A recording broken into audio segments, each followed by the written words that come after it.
Greetings, salutations, and hello. Welcome to the bunker. Today is a special day. Well, yesterday it was a special day. It was my birthday yesterday. But you weren't here yesterday. There was nobody here yesterday. But today we're going to be celebrating a little bit. We're going to be doing an unboxing, if you will. I popped upstairs to check out the vault door, see what the outside world was looking like. It's super scary out there, but luckily some little elf left a bunch of presents for me. So today you're going to be watching me open presents, and these presents happen to be very special. These presents are from a long forgotten time that no one ever does any TV shows about or any movies about anymore. The 80s. You don't really see any of that anymore, do you? Just kidding, obviously. So I have, I think, 4 presents here. Each one is going to be something that I think, in my personal opinion, maybe not to you, but it's not your list, is it? So we're going to be looking at some of the best 80s toys that you could get for your birthday. So all of these are going to be on the bigger side, you know, something like the crown jewel that year that you know, in the 80s where you had your birthday party and your parents got you something big, you know. So we're going to be taking a look at some stuff like that. So the first present we're going to be opening is right here. So here we go. Oh boy, I wonder what I got. I totally didn't wrap these last night by myself or anything. This is totally legit. This is totally not scripted or anything. All right. Oh wow. Here it is. Okay, so our first present is from the Batman movie, the Tim Burton Batman, and so it looks broken, but it's not. This is so it's kind of funny. I said that this was an 80s toy, you know, birthday bash kind of thing, but this is we're gonna start off with a 1990 toy. So this is the box for the Batman Kenner Turbo Jet Batwing. God, what a mouthful. So this was actually made by Kenner after the initial film. For a little while, the company Toy Biz had the license to this, but then the license moved over to Kenner, and they made some licensed figures for the Batman film. And so here we have the Batwing. There's like 2 different kind of Batwings. There's this transforming one, which we have right here from 1990. And then the other one from 1989 that was made by Toy Biz. So this is actually really cool because I wanted to start off the episode with like a little bit of a sentimental value. So this is actually one of my first toys like ever. My mom used to work at a distribution center for Sam's Club, and they would always have like damaged packages and stuff. And one year she brought me home this Batman box, much like the one you saw from that picture, but this box was smashed to hell, and so that's why how she was able to get it, because it was a damaged good. And so she brought it home to me for my birthday, and it was like the best thing ever. This was like one of my first toys, so this is really cool. And I actually have my original Michael Keaton Batman in here, which is super awesome too. So this Batman is very famous. This is the zipline crotch Batman. He's got this like little zipline thing that still works, and I used to snap my fingernail with that thing all the time, and it would hurt like hell. But you like and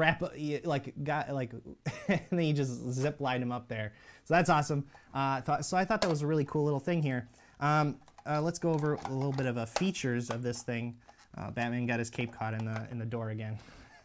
How many times has he jumped in the bat plane and then the cape is like flapping behind him? He's like, son of a, trying to pull it back into the cockpit.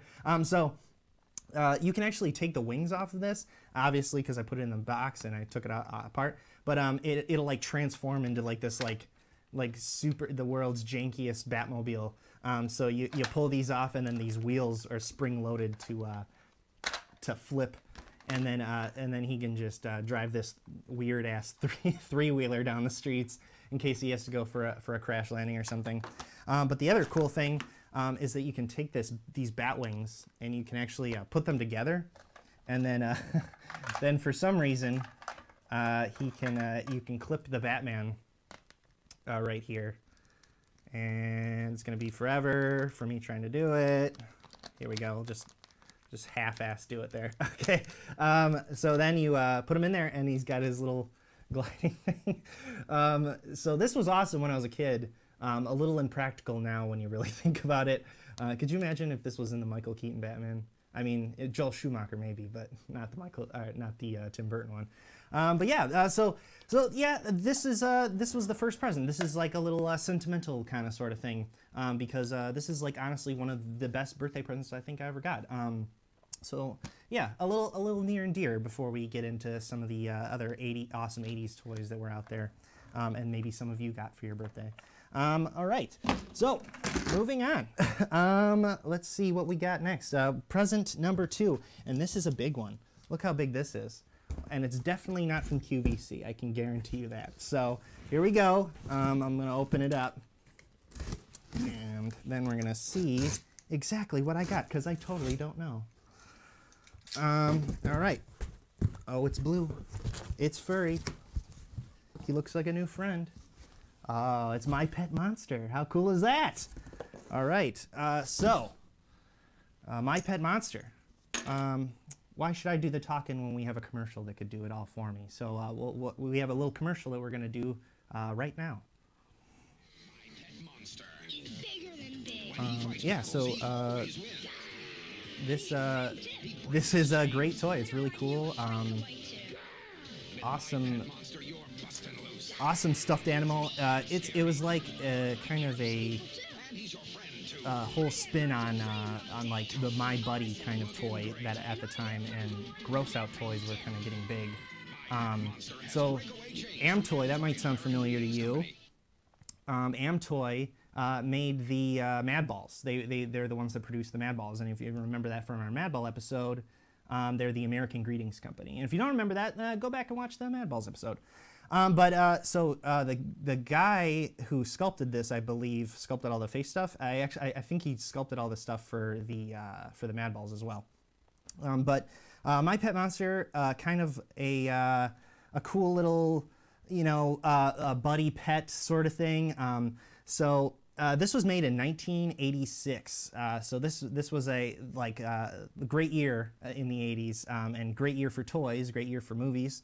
I've always wanted one of these things, and so that's awesome that I have one of these now.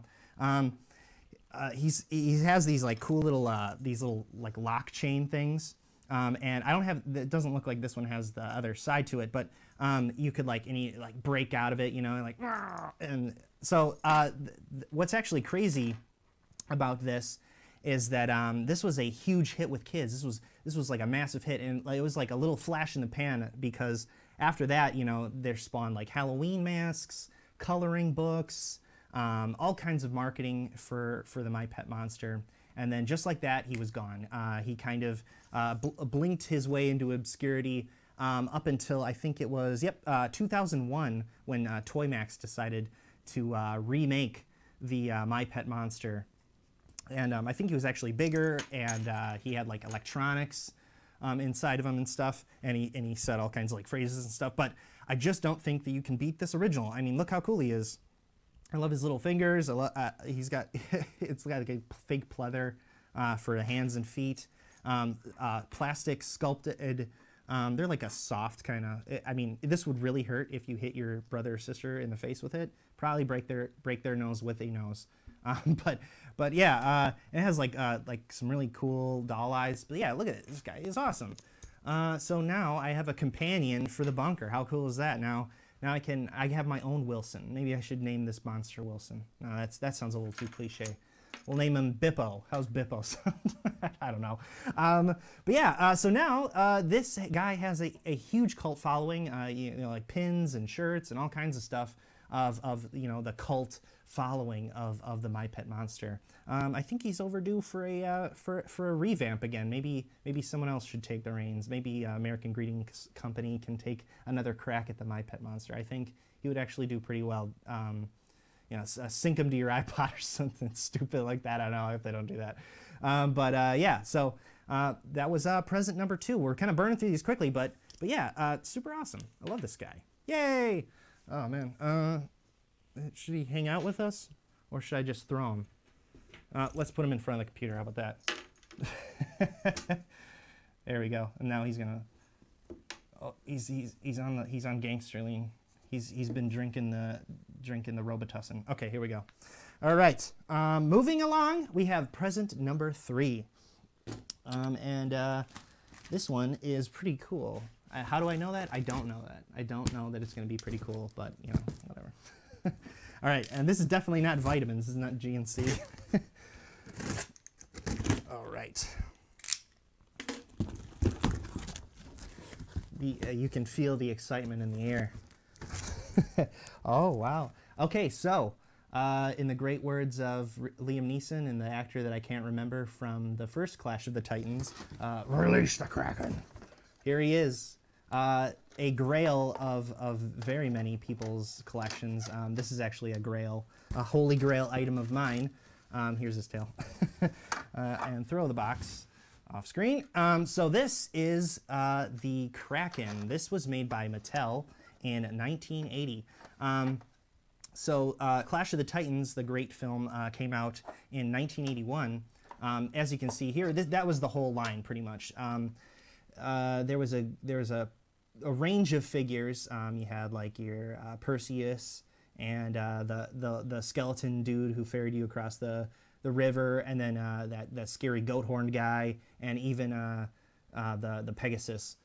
So you could recreate the ending scene from the classic Clash of the Titans, but the funny part of it is that there was no Andromeda figure. There was no female Andromeda figure to rescue from the Kraken, let alone a Medusa head or any like accessory like that. So maybe you use your like Princess Leia or something to rescue from the Kraken.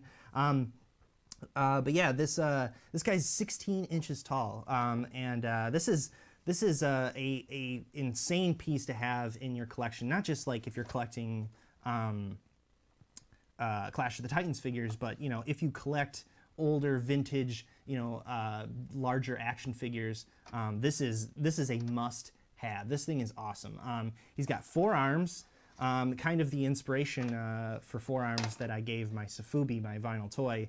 He was definitely that inspiration. I saw this guy.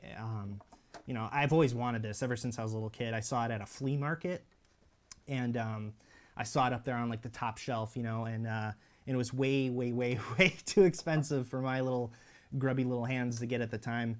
But luckily now I have one. So this is awesome.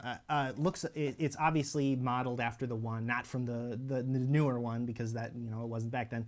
This is from the Ray Harryhausen version, and I absolutely adore Ray Harryhausen. I loved all his monster works, you know, Seventh Voyage of Sinbad, 10 Million Miles to Earth, or I forget the name of that one, and that's really embarrassing.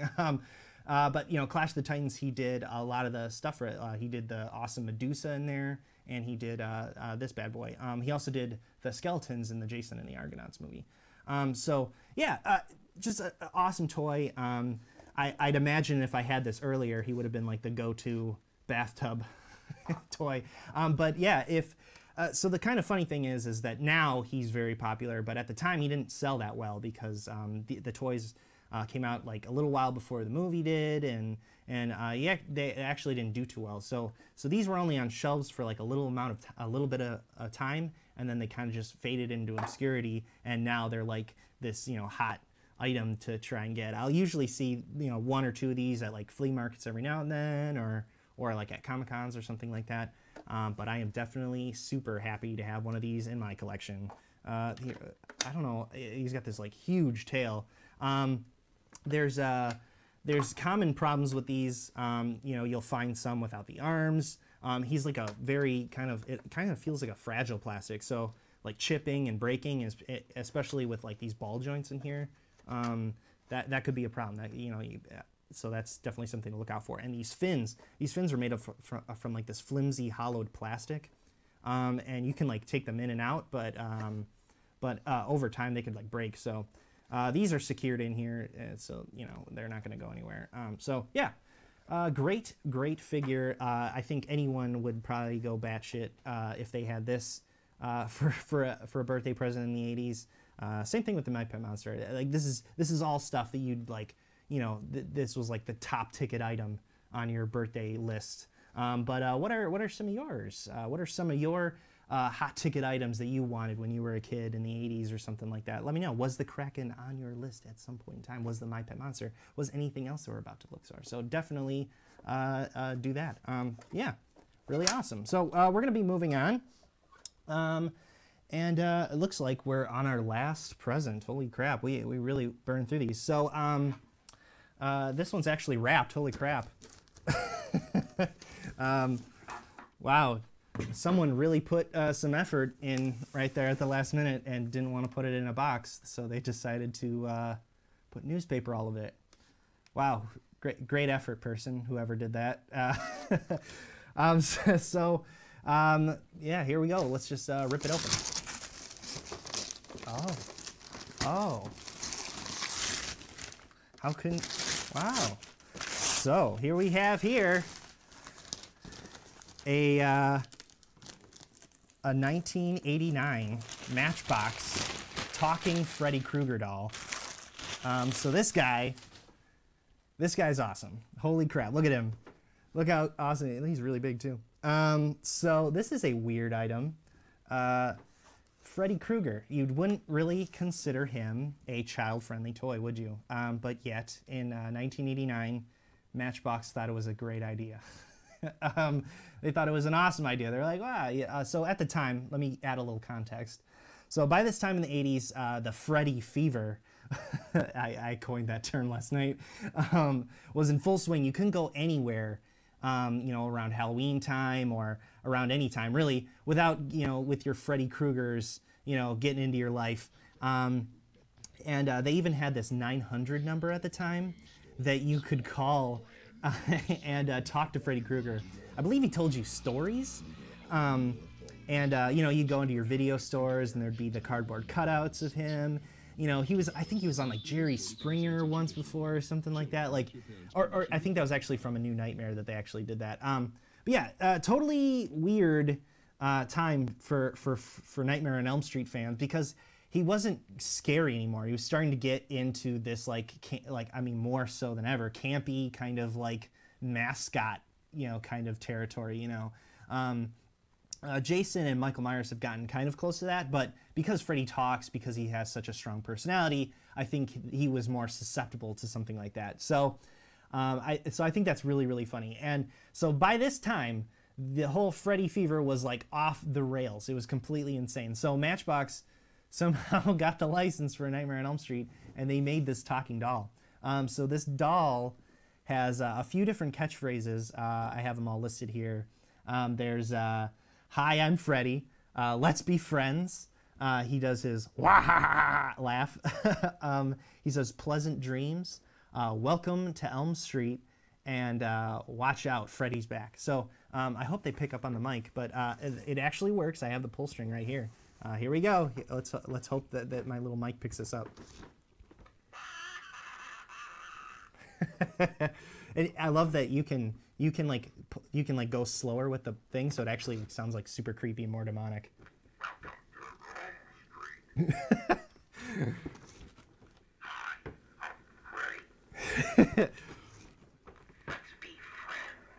I don't think I've ever heard the "Let's Be Friends" one, so that's a little Easter egg right there, I guess. So that's awesome. Just look at that. Like, you just pull a string and. Like... and when it goes slower, it's almost like way scarier. So yeah, there goes the My Pet Monster. Bye. But yeah, that's funny. That this figure even like exists. I mean, it's super weird. There are some other figures like this out there. There's like a Beetlejuice figure, and that movie scared the piss out of me when I was younger. But I can get why he's kind of related to like toys and stuff.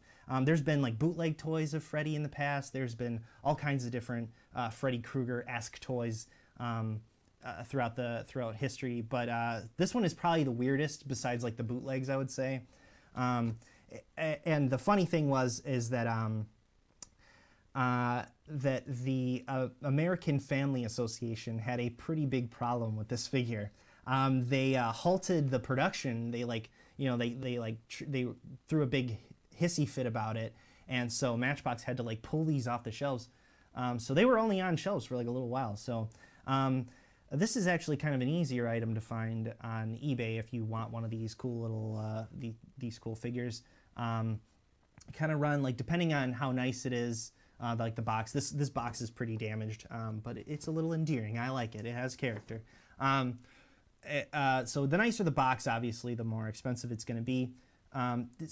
Typically, I don't really think you'd pay over $100 for one of these. Like, maybe like fresh, the tape is all, you know, like this thing has never touched air before. Maybe I would pay $100 for it, but you know, I don't see this thing. You know, my limit on buying one of these would probably be like around like $70, $80. So definitely one of the easier things to find in this, but one of the coolest as well. So that's pretty cool. He's got like little wires in his arms to bend around. You know. I can only imagine, like in the 80s, could you see like a little kid, like a girl or boy, they're carrying around a Freddy Krueger doll like on the playground? Like, how cool would that be? That's insane. Yeah, did you guys have this doll? Was this on one of your lists as a kid? Let me know. I'd be really interested to hear about that.